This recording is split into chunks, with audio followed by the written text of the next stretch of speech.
Hi. Hi. We want to take a few minutes and show you all of our various cages.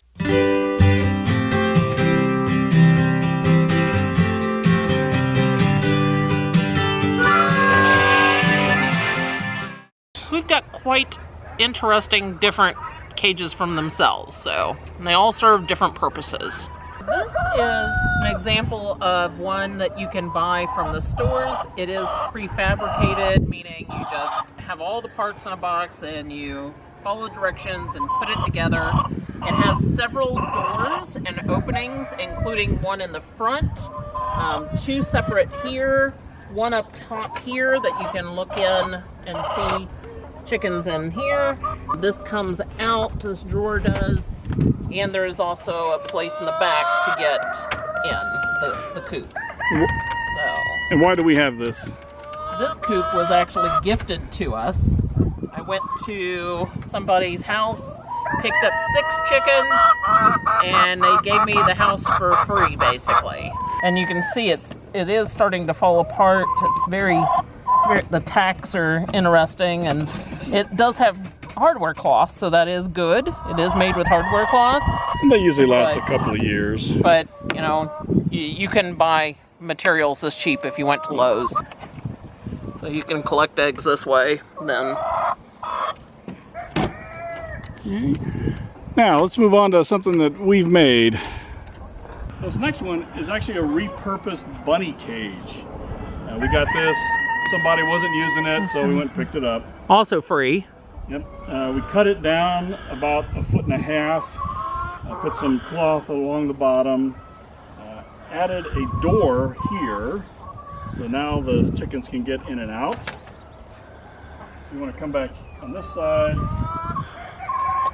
there's a door where we can see chickens and get eggs. There's actually a chicken down in there. So on this side, we added a door. There was nothing on the top when we got it. Then there was a bar, and we added a little ramp so they can get up there. So this is just an example of something that was basically trash, and we repurposed it. Hey baby, you laying us a pretty egg? Yes. This next one is an 8x8 chicken tractor, and it originally only had one door on this side and the other side was covered. It would hold about 40 meat chickens that we would grow out on the yard. It's got a rope down here on the ground that we can pick up and move it. I'll show you back here. This is a wheel that pivots and lifts it off the ground, so even Andrea can move it. It weighs about 350 pounds, and it is not that hard to move. It costs about $300 in materials to make. We have since repurposed it by adding a divider in the middle. That's because of all the broody moms we had last year. So we raised less meat chickens and more broody hens last year, and we just ran out of space to put them all. So this was a great way. That's why we had to add the door on the other side. So we have 2 of these.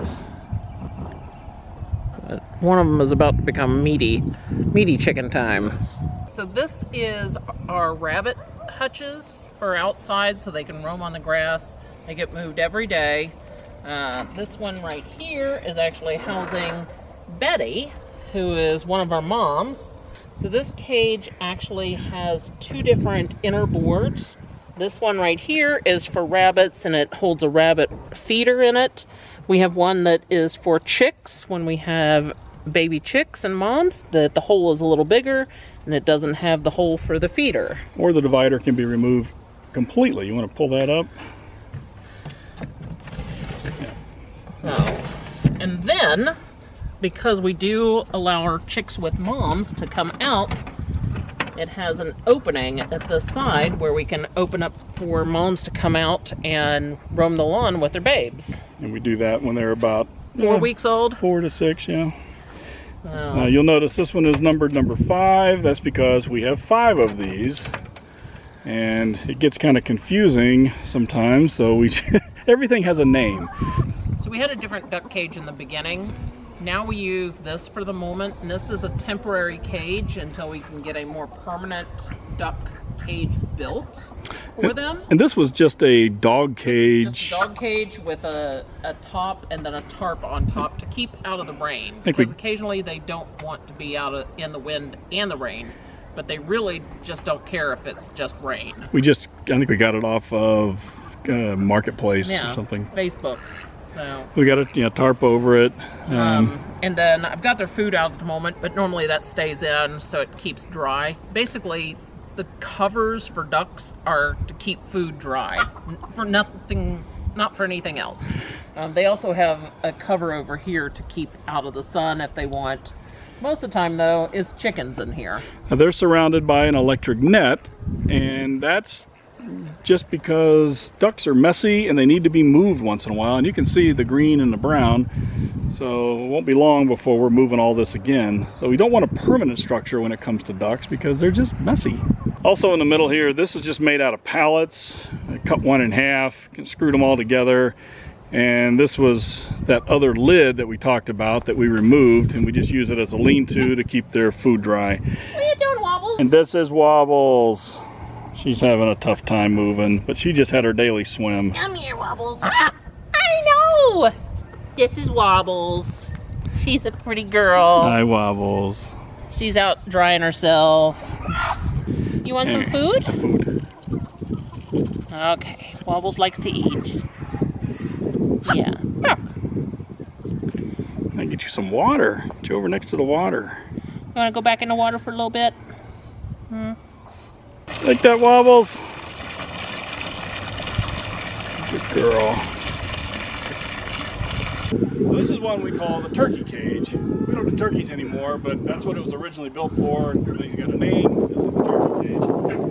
So this is about a 6.5 by 6.5, something like that. It is covered on the top most of the way. We're going to cover it because we realized that we should have done that. Thinking it should have been open for ventilation, but no. So we're going to cover that up. So we use it either as a quarantine area, or when we're going to do some butchering, we will collect the birds and store them in here. Today we did have this door, and that way when we capture a bird, we can just throw them in instead of opening the door and 3 of them running out. So, new addition here. We are able to walk in. It does slant, so we have to bend over a little bit. But it's got roost bars. A year ago, when we first bought an extra 150 chickens, we didn't have the room prepared for them. So what we did was we put bars all across the corners, sides, backs, whatever we could put a bar. And I think we probably were able to get about 75 or 80 chickens in here at night. Some of the bars are still in there as well. And it has become a place for moms. We would put in 2 very nice, gentle moms at the same time in this cage. It also has the wheels in the back so it can be lifted and moved. I moved it last night, and so not too bad on short distances. It is a heavy cage. Now we're going to talk about one of our original brooders. So this is a deck box. I believe you got it at Sam's Club. It had a solid lid on it, and we used it as our first brooder box, meaning we put chicks in it and put a heat lamp. We had chicken wire on, because you need hardware cloth inside a house, to put the light on top of, bedding down in the bottom, and feed and water, and it's all good for babies. So this is one of those items that you have at your home. You don't know what you're doing with it. It just becomes out of use. But for us, we found a new use for it. We no longer had a pool, but we had chicks.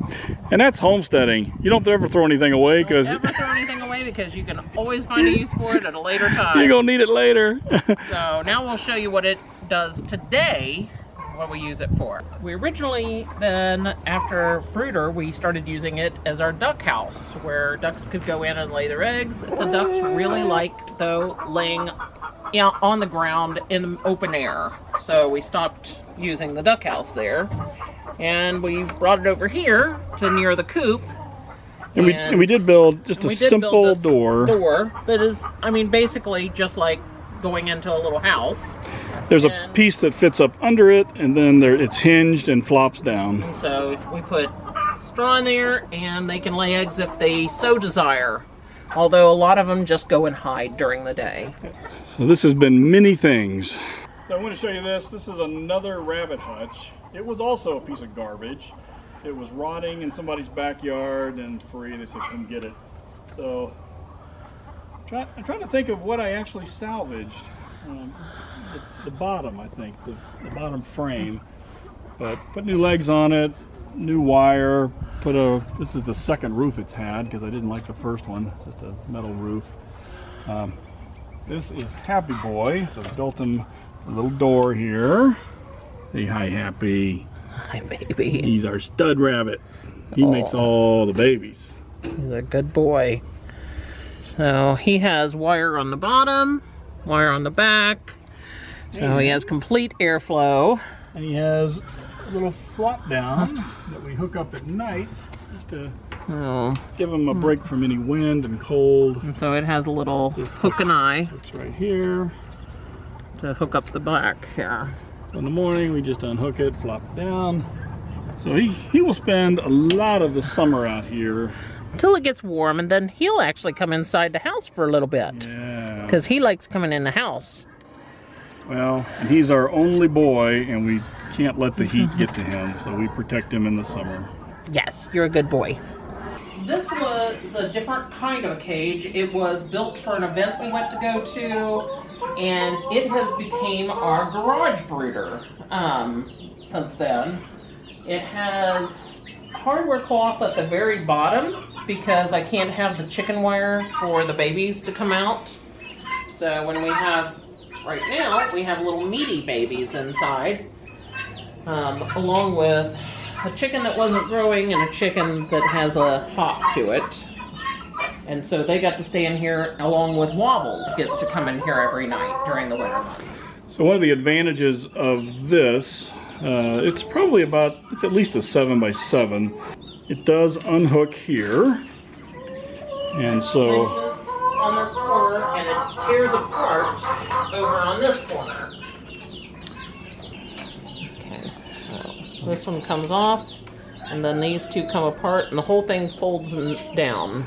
So you just have to unscrew these corner stabilizers. Hinges on that corner, hinges on that corner, and it folds up to be as big as one of these panels. Let it go. So this isn't a cage, but it is something we use every day, and it's a feeder. So just a standard tub, and then these are 90-degree elbows. It holds comfortably a bag of feed, 50 pounds. We recently filled it, so it's kind of hard to see, but these elbows, they go down to the bottom, and there's little cutouts. And so when they stick their head in, they can find the food without making a mess. And when it rains, it doesn't get wet unless we have some really strong sideways rain. Yes, Hawkbait, you're a handsome boy. So this is 2 nesting boxes that were inside the turkey cage before we moved it. We just put a little bit of straw down in it. They're cheap from, I think one of them we got from a thrift store. The other one came from Walmart. We just added a board so that the straw wouldn't come out. But when we have chicks and babes, they go out in all their cages and they need a box. So this is what we've determined to put out in the boxes. And it depends on what size they get, depends on how many chicks they have. How you doing, Hawkbait? Moving on through after his huggings. All right, now we'll go see the coop. Which is a whole big old cage. Thank you. Can I take yours? So if you've seen this entrance, you've seen it 1,000 times on our video. It is a door. It's got a lock here and a lock down at the bottom. So, and then we do have a lock with a combination that we keep secret from the raccoons because, you know, they have thumbs and can get it open. Yes, they can. If you say a combination, the raccoons will remember it. Yes. And we recently put up a shelf here, and that used to be inside the coop, but now it's for me to put eggs on as I come out the coop this way. And chickens to jump on and go poop. No, they haven't figured that out yet. Oh. So this is the run. Talk about the run. Okay, so this is the run, and we are going to be doing a few more things to it. Including putting more roof on and putting a door that goes out the other direction. Outside of the run, there's hardware cloth down here on the bottom, and what you can't see is that goes under the ground for probably another 1.5 feet. And so if a predator comes up, they won't be able to dig under. In the 4 years we've had them housed in this coop, we have not had any attacks inside. Over here on the side of the barn, we've also got more hardware cloth that goes under the ground. We added these 2 windows. We got them at the Habitat for Humanity Restore. Pretty cheap, and we just cut holes and made a frame and screwed them in. So now they've got light and they've got ventilation. This door right here shuts to keep in the chickens at night. It keeps them safe, even though we haven't had it open in the summer when it's really, really hot to give airflow in here. If you haven't watched our videos in a while, you'll notice that our nurseries are down. We've decided to open them all the way up in here, and we'll be building another ladder for them to roost on at night. A bigger ladder like is across the way. Because we had so many cages built in the last year, we no longer need the nurseries to keep moms and babies safe. And they came out to where that yellow vertical post is, and just so we did some across here. And we put 2 shelves over against the wall that were in other places inside the nursery. So we have 300 chickens. We have 300 chickens. And they all stay in here at night comfortably. There is room for everyone. Because they stay on these ladders, and these ladders over here. And these 3 big ladders, and back in the corner, they'll even stay on that ledge. Yes. So in the beginning, we only had those 4 nest boxes over there, the 4 yellow ones. Eventually, we added the next level down, and then we added these over here. Now we had to add these slants right here. So that chickens can't step on here to land. So the nails that you might be seeing are to hang bags. Occasionally we get a run of chickens who decide that they need to sit in the nest boxes at night, and we put the bags up and it covers the nest boxes and they can't do it here. They don't do it on the metal ones, but they do it on the wood ones for some reason. All right, so these are the metal ones. So the metal ones that we got here were donated. And they are hard to find, so we feel very fortunate that somebody wanted to get rid of these. Actually, our next door neighbor. And so we worked on them. We put new boards in the bottom, and the girls all seem to love these metal boxes even more than the original boxes. We put backs on. I think we had to repair these things. Yeah. They flop up to keep chickens from going in at night, so that's very convenient. Yes. And so then we added over here an outside one, which surprisingly, it doesn't matter what type of weather. I have a lot of girls who love these boxes. They don't really like the top, but they love the bottom, and I will see them pace back and forth, and I'll just put them up top if I see that they're all full. And they're extremely narrow. You wouldn't even think a chicken could fit. I know it's hard to see on the camera, but they don't have a problem. They fit right in there. Occasionally I've seen 2 of them in there and I have to remove one. There's a fluffy there's no room for 2. Definitely no room for 2. So we have 14 here, 14 in the wood, and then the tin on the opposite wall. And then So we do have the one down here that can be used, and I have gotten eggs from the bottom one as well, which was a homemade one for originally our front porch where we kept finding eggs. Now we have, what, 10 laying on the back porch? oh, they're everywhere. Spring is a matter of an egg hunt. We just found 5 duck eggs under our wood pile. By the fire pit. By the fire pit. Good thing we're not lighting a fire. At one time, I had installed this cup water system, and the water went through that tube and then up to this bucket. But we found that it just didn't work very well. It didn't work well for us. If we only had a dozen chickens, maybe it would have, but it would leak from time to time. They would splash the water, and this always was just wet and smelly. We're going to remove that and be done with it. But farming is experimentation. And it might go someplace else, out in somewhere else. Yeah. Who knows? It's on the outside, Yeah, and it would work great. So let's do that. What a great idea. that's what I'm full of. Good Oh. ideas. You are brilliant. I am. Are you? Don't deny it. Are you happy?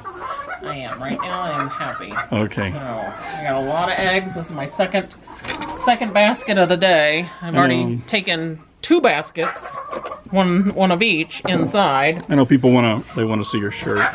Oh, because it says PETA, Yes. people eating tasty animals. Yes. I have heard people like tasty animals. All of God's creations look best next to the mashed potatoes and gravy. Okay. Everything needs gravy or cheese, is what I learned from working in a restaurant. On the top of the coop, these are fluorescent light fixtures, but they have LED bulbs that replaced them. So that's a good thing for energy. The barn has these headers, so it kind of divides it into 3 sections. So we used this section to build the divider wall between the coop and the admin area. Is that what you would call this? I don't know. The not so much chicken area. Not so much. That is a good word. Yes. Because this is also a somewhat quarantine area back here. In the beginning, this wall was over there on that header, but we quickly outgrew it and had to move it over. So we just unscrewed it and picked it up, and away it went. So back here, several things. One, she can access to get the eggs and pet chickens. Which I do a lot. We have areas where we can store feeders, waterers, and then up here, this is all of our bunny cages. They stay back here. We have an area for our straw. Actually, we've got behind you area for hay. Yes, which is for the bunnies. Bunnies eat hay. The girls come back here because they're either healing or they're just going through a time in their life where they need a little bit more protection. That's what the girl over here, she was going through a heavy molt and they kept picking on her to the fact where she wouldn't even move. So now she's doing a lot better. We have another commercial bunny cage that someone gave us. It's just We stored don't back use here. that much. Yep. But we've also got, this is some DE powder. This is our corn bin with Dora laying an egg in there. Good Dora. And then this is our feed bucket that we fill. And then we have a little table where we can put egg baskets and such. And that does have a latch so we can secure it.